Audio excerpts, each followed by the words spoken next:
Grégoire, je rappelle que vous êtes le fondateur et le CEO de Mister Arthur. Alors Mister Arthur, vous allez la présenter bien mieux que moi, un outil effectivement pour passer du numérique un petit peu addictif et notamment l'utilisation des réseaux sociaux de nos enfants à un numérique beaucoup plus actif et surtout au service de l'éducation. Qu'est-ce qui vous a poussé à créer Mister Arthur et surtout qu'est-ce que ça fait ?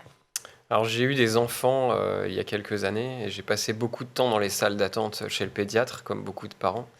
Et j'ai vu des enfants scotchés à des tablettes ou à leur téléphone, même à des téléphones, même très jeunes, à des enfants de 4, 5, 6, 7, 8 ans.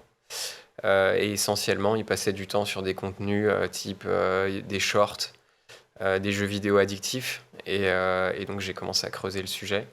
Et je me suis rendu compte que la situation était assez préoccupante. Non seulement en termes de temps passé, mais aussi par rapport à la qualité des contenus qui sont consommés par les enfants.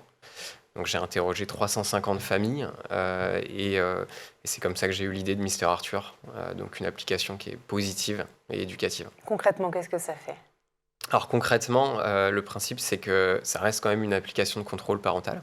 D'accord. Donc les parents vont fixer une limite de temps d'écran total quotidienne, mais dans ce temps d'écran, il y a un temps éducatif qui est obligatoire.